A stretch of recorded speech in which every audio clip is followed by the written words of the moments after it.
ધર્મ એટલે દાયિત્વ, responsibility, duty. તો આપણી સંસ્કૃતિએ આપણને જે સ્ત્રી માટે, જે એના દાયિત્વ માટે જે શબ્દ આપ્યો છે, ખબર છે શું છે? ગૃહિણી. એ ઘરની ધૂરી છે એટલે જ, કારણ કે આખું ઘર એનું ઋણી છે એટલે એને ગૃહિણીની પદવી આપવામાં આવી છે. અર્થ વિહોણો છે આ શબ્દ જે અંગ્રેજોએ આપણા પર થોપ્યો છે. તો નામ બહુ ઇમ્પોર્ટન્ટ છે. જ્યારે આજે આપણે જે પાશ્ચાત્ય સભ્યતા છે, વેસ્ટર્ન જે સિવિલાઇઝેશન છે, એમાં આંધળા થઈને ગમે તેવા નામ નથી રાખવાના. કે આજે જે આ હાથ જેમાં તમે આ બંગડી રુદ્રાક્ષ જોવો છો ને, આ એ જ હાથ છે જેને એટલી સશક્તતાથી AK-47 અને રોકેટ લોન્ચર પણ સરહદો પર ચલાયા છે.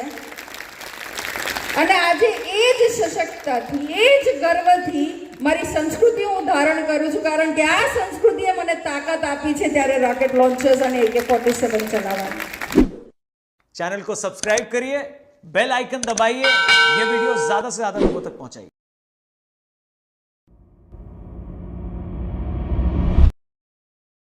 દવે મેડમને વિનંતી કરીશ કે આજના અમારા આ મહિલા દરમિયાન સંમેલનમાં આપ પધાર્યા છો, તો આપના જીવન થકી અમે શું પ્રેરણા લઈ શકીએ એ અંગે અમને થોડું બે શબ્દોમાં જણાવવા વિનંતી છે.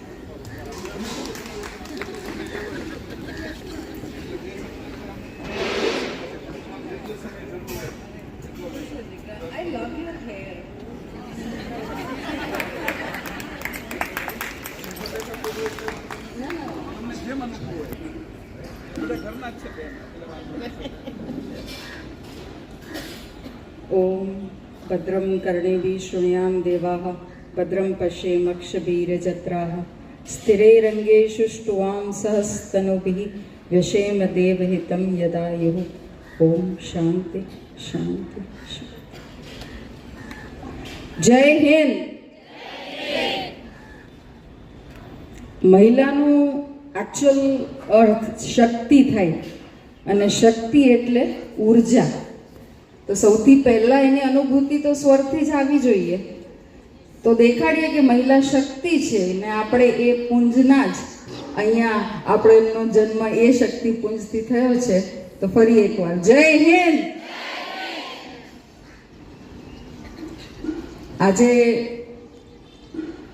એકચ્યુઅલી મહેશભાઈ મારું જે દાયિત્વ છે સંઘમાં, રાષ્ટ્રીય સ્વયંસેવક સંઘમાં સંપર્ક વિભાગ, જે પ્રાંતનો સંપર્ક વિભાગ છે એમાં, તો મહેશભાઈ આપણા સુરતથી એ આપણા સંપર્ક પ્રમુખ છે. અને જ્યારે એમની સાથે વાત થઈ, મળ્યા, અને મહેશભાઈ સાથે એકવાર વાત કરવાની શરૂ કરો એટલે પછી ટાઈમ જોવાની જરૂરત ના પડે. જો બધા હા પાડે છે, બધાને વાતનો ખ્યાલ છે. અને ત્યારે ભગવાન કરુણાસાગરની વાત થઈને ખૂબ ડિટેલમાં. આ વખતે જ્યારે નીતાબેન ઘરે આવ્યા આમંત્રણ આપવા માટે, ત્યારે ફરી વાત થઈને કીધું કે ભગવાન કરુણાસાગરનો જે અવતરણ દિવસ માઘ શુક્લ બીજ, જે હમણાં જ ગઈ, અને હું એટલી ભાગ્યશાળી છું કે ઈશ્વરે મારા જીવનમાં જે જીવનસાથી મારા માટે નિર્ધારિત કર્યા, શ્રી સિદ્ધાર્થ દવેજી, એમની જન્મતિથિ પણ માઘ શુક્લ બીજની છે. એટલે ક્યાંક ને ક્યાંક આપણો આ જે સંબંધ છે, જે આપણું આજે મળવાનું આ નિયતિમાં એમને લખેલું જ હતું. એ તે દિવસે મેં નીતાબેનને પણ કીધું કે આપણે બધા માધ્યમ છે. તો આજે આટલું સુંદર સંમેલનમાં આમંત્રણ આપવા બદલ ખૂબ ખૂબ આભાર આપ સૌનો. જ્ઞાન સંપ્રદાય મહિલા ધર્મ સંમેલન, બહુ ઇમ્પોર્ટન્ટ શબ્દો છે આમાં. અને ધર્મ એટલે શું? હંમેશા સનાતનમાં ધર્મ એટલે રિલિજિયન નથી કીધું. ધર્મ એટલે દાયિત્વ, રિસ્પોન્સિબિલિટી, ડ્યુટી.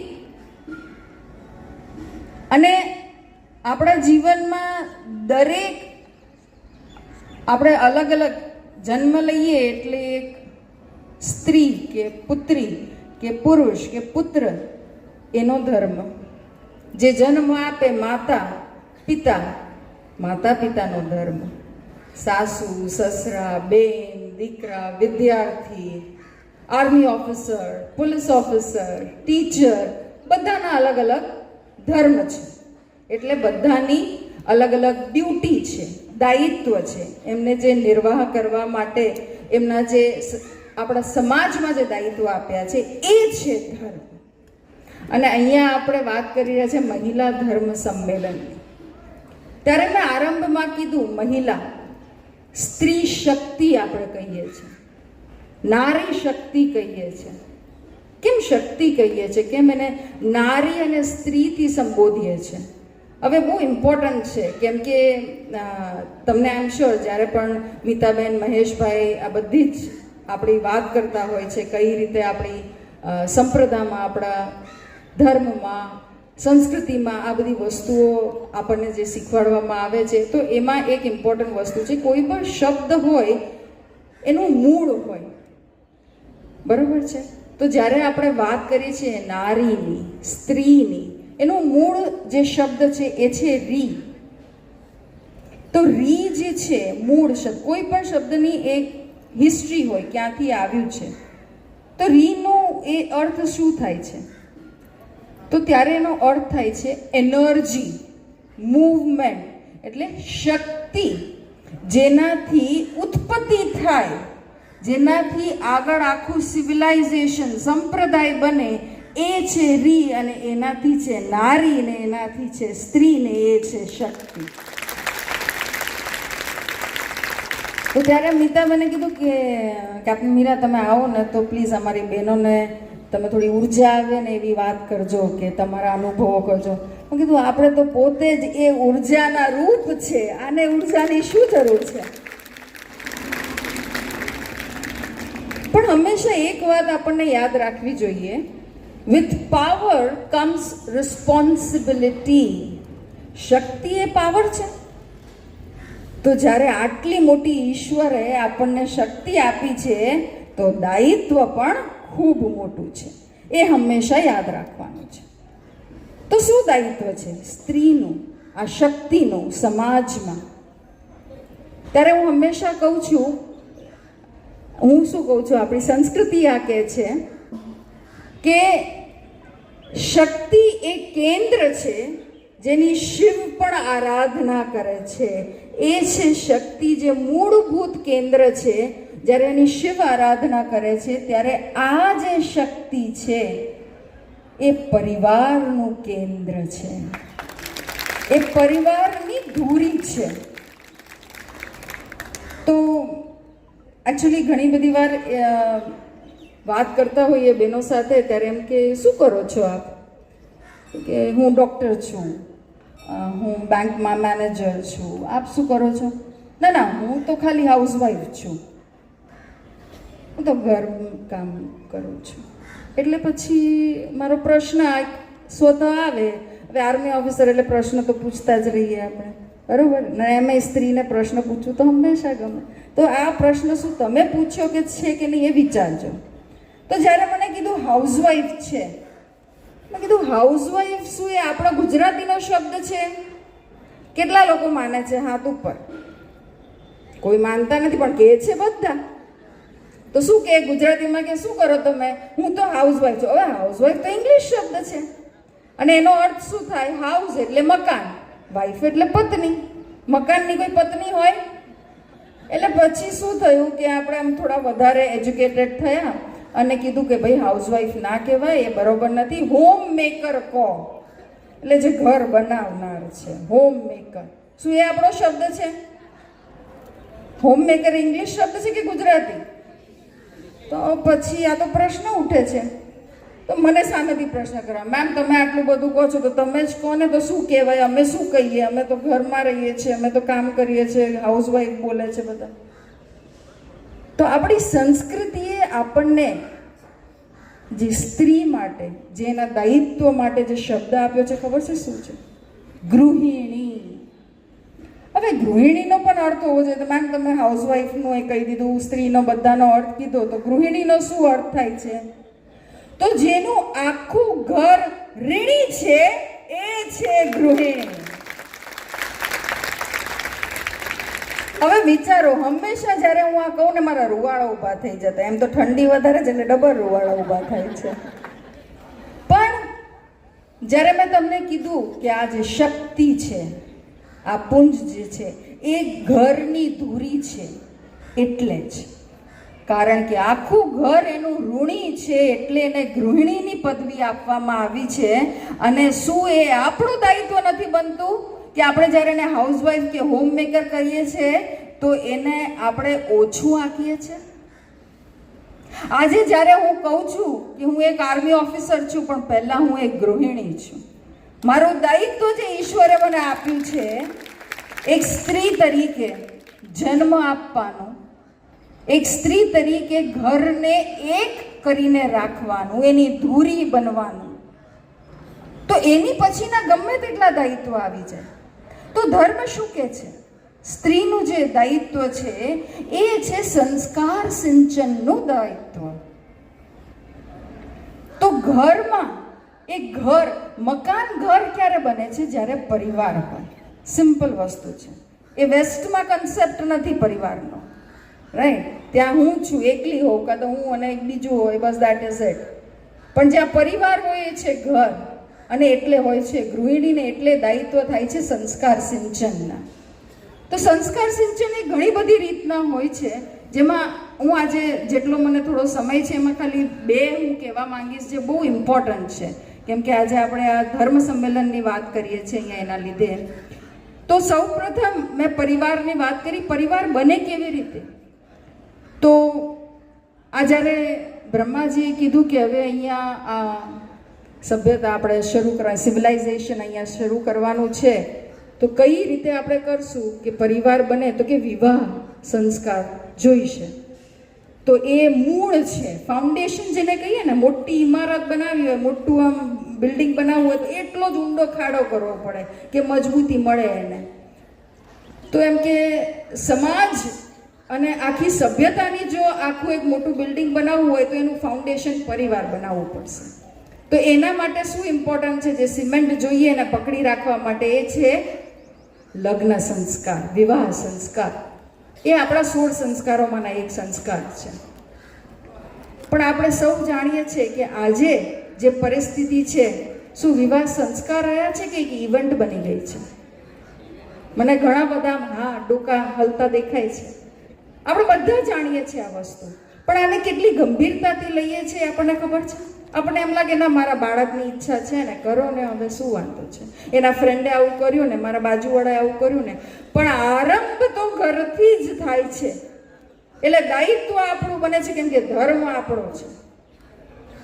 આપણું દાયિત્વ છે કે કઈ રીતે આપણને જે આ સંસ્કાર મળ્યા છે, અને તમને જાણીને આ આશ્ચર્ય થશે ને આનંદ પણ થશે ને ગર્વની અનુભૂતિ થશે કે જ્યારે મેં વાત કરી, બ્રહ્માજીએ કીધું ભાઈ આ વિવાહ સંસ્કાર છે, તો કે હવે સંસ્કારોમાં મંત્રોની જે રચના છે એ કોણ કરશે? આટલું ઇમ્પોર્ટન્ટ શક્તિશાળી આ વસ્તુ છે તો એ તો કોઈ સ્ત્રી શક્તિ જ કરી શકે, એના વગર કોઈની આ બસની વાત નથી. તો બધા ટેન્શનમાં ને બધા સૂર્ય ભગવાન પાસે ગયા ને કીધું કે ભાઈ પ્લીઝ મદદ કરો અમારી ભગવાન. અને ત્યારે જન્મ થયો સૂર્યપુત્રી સાવિત્રીનો, જેમને વિવાહ સંસ્કારોની મંત્રોની રચના કરી, જે ઋગ્વેદમાં છે, જે આપણા વિવાહમાં બોલાય છે. એ સૂર્ય સાવિત્રીનો જન્મ, સ્ત્રી શક્તિ. હવે વિચારો, જ્યારે એ મંત્રો બોલાતા હોય એ પવિત્ર અગ્નિમાં, શું ત્યારે વર વધુ જેને ફાઉન્ડેશન બનાવવાનું છે પવિત્રનું, જો એનું ધ્યાન ના હોય તો શું ફાઉન્ડેશન બની શકશે? બરોબર. ત્યારે મોટી ઇમારત બનાવવા કે બિલ્ડિંગ બનાવવા જશો તો એ શું થશે? ભૂકંપ પહેલા જ પડી જાય. ત્યારે આપણે પ્રશ્નો આવે છે કે કેમ આજે આટલા બધા વિવાહ વિચ્છેદ થાય છે? ખેર, ડિવોર્સ તો આપણા સંસ્કૃતિમાં શબ્દ જ નથી, તલાક તો આપણો પણ શબ્દ નથી, એટલે કોઈએ નવું લાવ્યું શું કે વિવાહ વિચ્છેદ, કંઈક તો લાવવું પડે.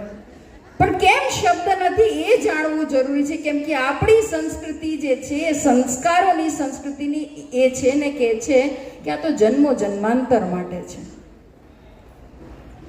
પણ ક્યાં ભૂલ પડે છે? એ ફાઉન્ડેશનમાં ભૂલ પડે છે. કે સિમેન્ટ એમ કે ને ભાઈ કે બરોબર સિમેન્ટ નથી, એમાં વધારે રેતી નાખી દીધી એટલે પછી શું થાય?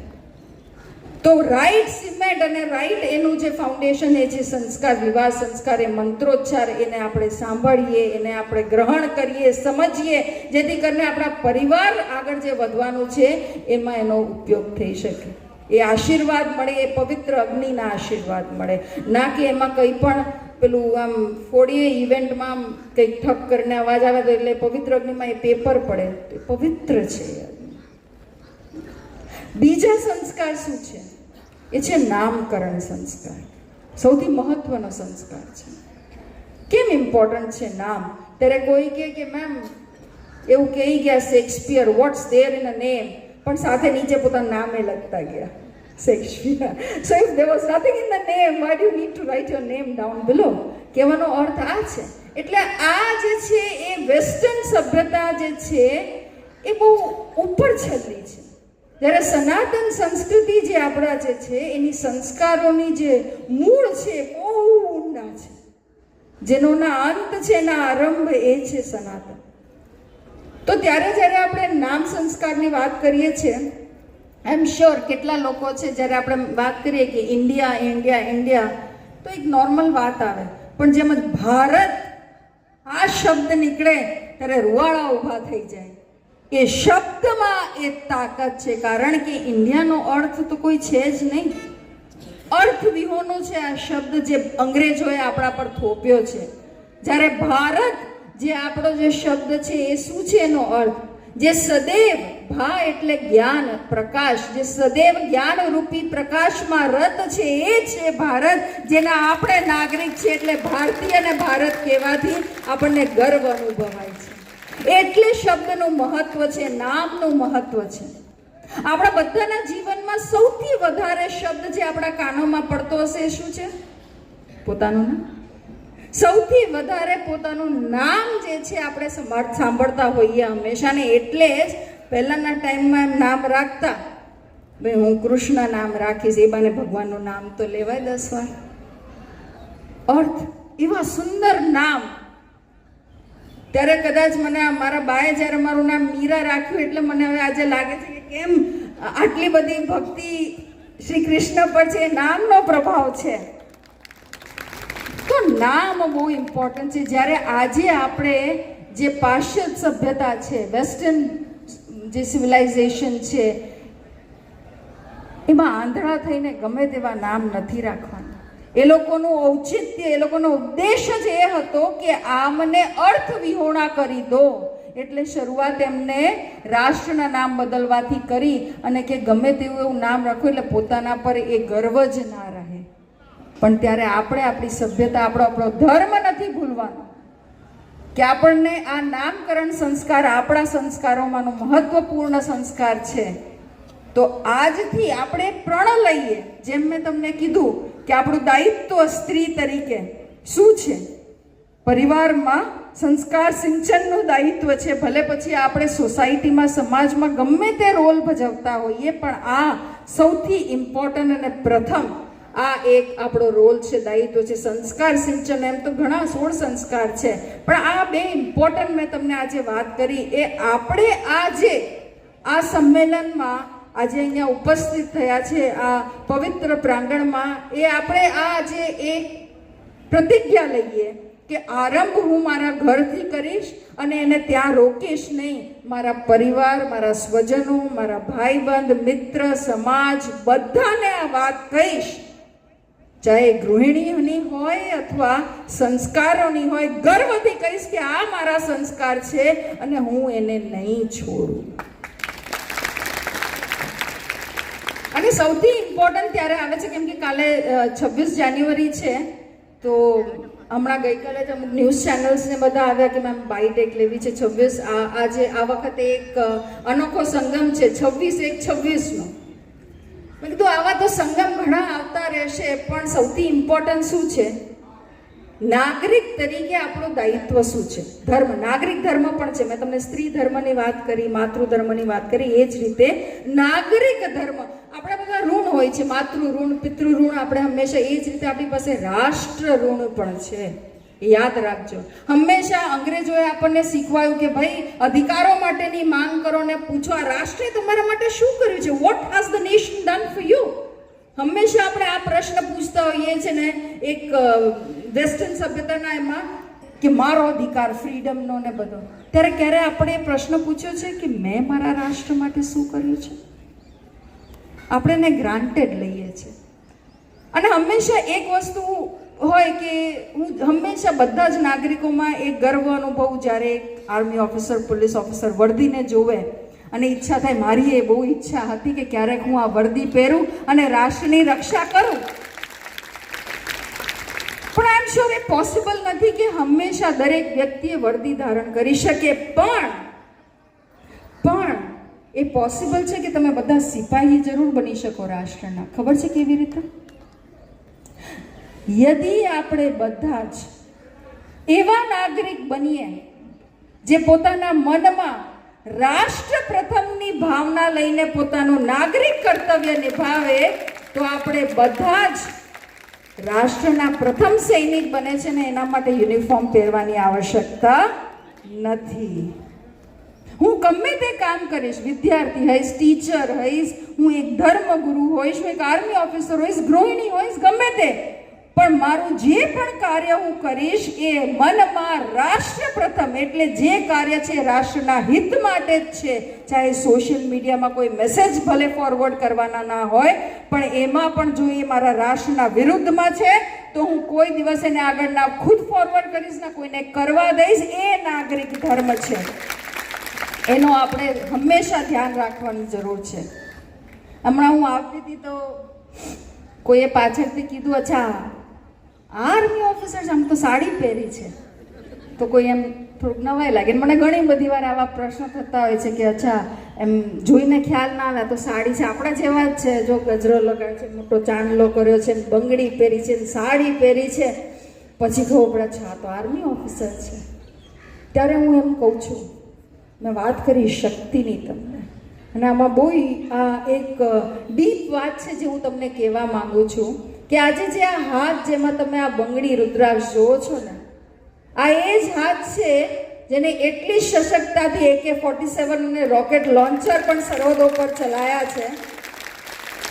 અને આજે એ જ સશક્તતાથી, એ જ ગર્વથી મારી સંસ્કૃતિ હું ધારણ કરું છું, કારણ કે આ સંસ્કૃતિએ મને તાકાત આપી છે ત્યારે રોકેટ લોન્ચર્સ અને AK-47 ચલાવવાની. આ છે આપણી સંસ્કૃતિ, આપણા સંસ્કારોની તાકાત. હંમેશા યાદ રાખજો, તમારી સામે આ બે જીવતા એક્ઝામ્પલ્સ છે અહીંયા. ચાહે સ્ત્રી શક્તિના હોય કે સંસ્કારોના હોય, આપણા સંસ્કારના મૂળ એટલા ઊંડા છે ને કે એટલે જ એટલું આ વટવૃક્ષ બન્યું છે સનાતનનું, કે ગમે તેવી આંધીઓ આટલા હજાર વર્ષોમાં આવીને આપણને તોડવાનો પ્રયત્ન કર્યો, પણ એ આપણી એક પાંગદડી પણ ના હલાઈ શક્યા ને એટલે આજે આપણે આ સંમેલન કરી શક્યા છે. વાતો તો ઘણી છે, પણ આઈ એમ શ્યોર ટાઈમ મેં વધારે લીધો છે, બટ તમારા બધાને જોઈને જ્યારે મારી સામે સ્ત્રી શક્તિ હોય ને મારામાં એક ઉર્જા આવી જતી હોય છે ને, એટલે I am not able to stop myself. અને આટલી ઠંડી ઠંડી સવારે તાપીમાના કિનારે ઠંડી ઠંડી હવામાં તમે બધા અહીંયા આવ્યા, બહુ આનંદ થયો. ખૂબ ખૂબ ધન્યવાદ. ને આજે જે વાત કરી છે એ પ્લીઝ મને પ્રોમિસ કરજો કે આ વાત તમે ઘર ઘર સુધી પહોંચાડશો અને પોતાનું દાયિત્વ નિભાવશો. જય હિન્દ, જય ભારત.